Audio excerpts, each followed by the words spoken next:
ಭಾರತಕ್ಕೆ 2 ದಿನಗಳ ಭೇಟಿ ನೀಡಿರುವ ಸ್ಪೇನ್ ವಿದೇಶಾಂಗ ಸಚಿವ ಜೋಸ್ ಮ್ಯಾನ್ಯುಯಲ್ ಅಲ್ಬಾರಸ್ ದೆಹಲಿಯಲ್ಲಿಂದು ವಿದೇಶಾಂಗ ಸಚಿವ ಡಾಕ್ಟರ್ ಎಸ್ ಜಯಶಂಕರ್ ಅವರನ್ನು ಭೇಟಿ ಮಾಡಿದರು.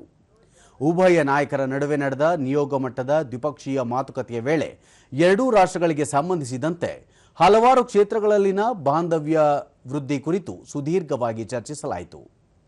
ರಾಜತಾಂತ್ರಿಕ ಸಂಬಂಧದ ಬಲವರ್ಧನೆ ಹಾಗೂ ವ್ಯಾಪಾರ ವಹಿವಾಟು, ರಫ್ತು ಸೇರಿದಂತೆ ವಿವಿಧ ವಲಯಗಳಲ್ಲಿ ದ್ವಿಪಕ್ಷೀಯ ಸಹಕಾರ ಮುಂದುವರಿಸಿಕೊಂಡು ಹೋಗುವ ಕುರಿತು ಸಮ್ಮತಿ ಸೂಚಿಸಲಾಯಿತು.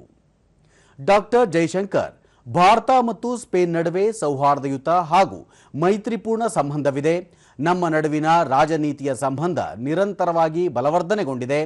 ಉಭಯ ದೇಶಗಳ ರಾಜತಾಂತ್ರಿಕ ಸಂಬಂಧ ಸ್ಥಾಪನೆಯ 70ನೇ ವರ್ಷಾಚರಣೆಯನ್ನು ಈ ವರ್ಷ ಆಚರಿಸಲಾಗುತ್ತಿದೆ ಎಂದು ತಿಳಿಸಿದರು.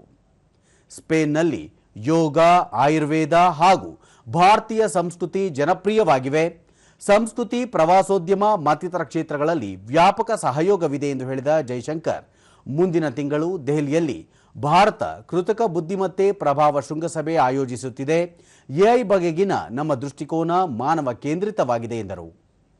ಆರ್ಥಿಕ ಪಾಲ್ಗೊಳ್ಳುವಿಕೆ ನಮ್ಮ ದ್ವಿಪಕ್ಷೀಯ ಸಂಬಂಧದ ಒಂದು ಮಹತ್ವಪೂರ್ಣ ಆಧಾರ ಸ್ತಂಭವಾಗಿದೆ. ದ್ವಿಪಕ್ಷೀಯ ವ್ಯಾಪಾರ 8 ಅರಬ್ ಅಮೆರಿಕ ಡಾಲರ್ ಗಡಿ ದಾಟಿದೆ. ಮೇಕ್ ಇನ್ ಇಂಡಿಯಾ ಯೋಜನೆಯಡಿ ಈ ವರ್ಷ ಸೆಪ್ಟೆಂಬರ್ ಒಳಗೆ 295 ವಿಮಾನಗಳ ಉತ್ಪಾದನೆ ಪೂರ್ಣಗೊಳ್ಳಲಿದೆ ಎಂದು ತಿಳಿಸಿದರು. ಇದೇ ವೇಳೆ ಡಾಕ್ಟರ್ ಎಸ್ ಜೈಶಂಕರ್ ಮತ್ತು ಜೋಸ್ ಅಲ್ಬಾರಸ್ ಅವರು ಭಯೋತ್ಪಾದನಾ ಚಟುವಟಿಕೆಗಳನ್ನು ತೀವ್ರವಾಗಿ ಖಂಡಿಸಿದರು. ಭಯೋತ್ಪಾದನೆಯನ್ನು ಸಮರ್ಥವಾಗಿ ಎದುರಿಸುವಲ್ಲಿ ದೇಶಗಳು ಹಂಚಿಕೆಯ ಸವಾಲುಗಳ ಕುರಿತು ಸಹಕರಿಸುವುದು ಇಂದು ಹೆಚ್ಚು ಕಡ್ಡಾಯವಾಗಿದೆ.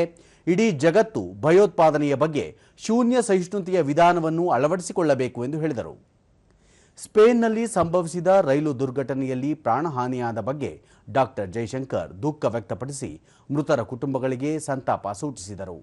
ಗಾಯಾಳುಗಳು ಶೀಘ್ರವಾಗಿ ಗುಣಮುಖರಾಗಲಿ ಎಂದು ಇದೇ ಸಂದರ್ಭದಲ್ಲಿ ಅವರು ಪ್ರಾರ್ಥಿಸಿದರು.